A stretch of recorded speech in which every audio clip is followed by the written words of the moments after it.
Tsukasa and Hinata started dating again. It was a bit hard at first, because it was still awkward between them. And when Shoyo was with him, he would often think what his boyfriend was doing when he was in a relationship with someone else, and how far they had come together. He knew that Ami was a person whose physical contact matters took a long time to move on, but it still bothered him. Tsukasa, guessing what was bothering Shoyo, told him what it really looked like. He said that he hadn't really been very close to him, also that they hadn't been dating long, and Ami wasn't particularly comfortable with the touch of that person, so their physical contact was mostly limited to short hugs.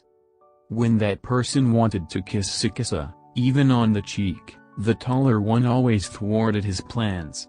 Because after all it was too uncomfortable for him. Hearing this made Shoyo feel much better. Tsukasa and Hinata often talked honestly about their feelings and everything. And over time, Ami managed to regain Hinata's trust. This time their relationship was much healthier. Maybe that breakup and going through all these problems was what they needed for their relationship to develop. Today Shoyo stayed at Tsukasa's house. He had come to see Kenma, but since his visit was longer than planned, and it would be dangerous to go home alone at this time, Ami suggested that the younger one should stay with him for the night, since he was living quite close to Kenma anyway. And now they were standing together in the bathroom and had just finished brushing their teeth after eating dinner. Shoyo wiped his face, then looked at the elder with the intention of asking something, but this possibility was not given to him, as the elder leaned over him and placed a gentle kiss on his lips. That surprised Hinata a bit. It's not like this is the first time Ami has done something like this, but since they are back together, he's so much more expressive with his feelings for the shorter boy. Sometimes it even makes Shoyo feels like he turned into another person. Not that he was complaining, sometimes he just didn't know when and what to expect from Tsukasa. This time Hinata and Ami had a date outside. Shoyo found something interesting along the way that he wanted to buy. But there was too much crowd at the sales stand, so Tsukasa said he would sit on a bench nearby and watch the younger one from there. After a few minutes, a girl who liked his appearance approached him. She asked him for a number. "Sorry, I have a boyfriend." Tsukasa noticed that Shoyo was already walking towards him. Actually, he was so close that he probably heard what the older one said. At first the girl felt a bit disappointed, because she thought the boy was just trying to make her leave by saying that. After a moment, when the younger one was there, Ami hugged him from behind and rested his chin on top of his head, then he looked at the girl. "Oh, I see."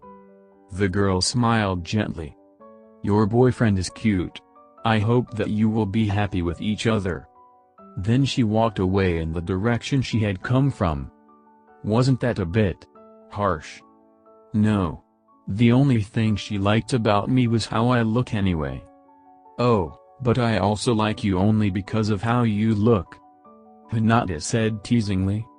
"But at least I'm stupid enough to see more in you than just your appearance." Shoyo laughed before placing a gentle kiss on Tsukasa's cheek. For a moment, Hinata wondered, if they hadn't been so secretive about their relationship, in the first 2 years of their relationship, before their breakup, would the situations like this one have happened more often? However, he quickly let go of these thoughts, concluding that he shouldn't think about the past, but enjoy what he has now. Then he began to walk forward, pulling lightly Ami by his hand.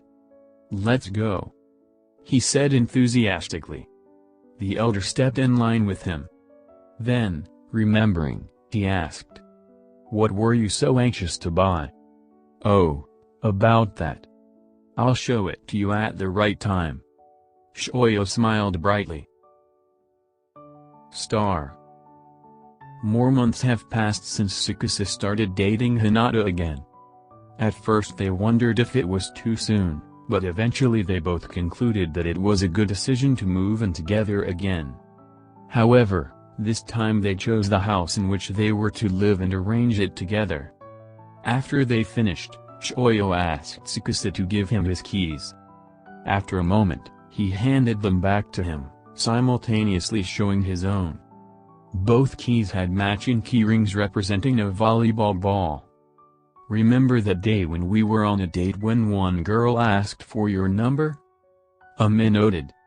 "I said then that you would find out at the right time what I had bought. It looks like the time has come." "So it was that?" "Yes." Hinata laughed softly. Star. Hinata, as usual, for more than a week, returned home late, because he and Atsumu stayed longer at practice to make their attack even more effective. He entered the house, changed his clothes, and after a few moments, the older one hugged the orange-haired boy from behind to greet him. He put his chin on his head and asked quietly, "Why do you spend so much time with Atsumu?" "Huh. You know why." There was a silence between them for a moment. "Impossible. Are you jealous, Ame?" Shoyo felt a bit surprised, but also amused. "You have nothing to worry about. We only practice together." He laughed softly after saying that. "I know." Tsukasa muttered, then hugged the younger one a little tighter. "I trust you." Shoyo's eyes widened slightly at the words. Then a broad smile appeared on his face. He turned to face the older boy and hugged him as well. "I love you," he said, looking into Ame's with a smile on his face. Then he pressed their lips together in a slow kiss. "You are cute when you are jealous. And you can be scary when you are." "Well, that's true." Hinata laughed at the memories, and Tsukasa smiled. End.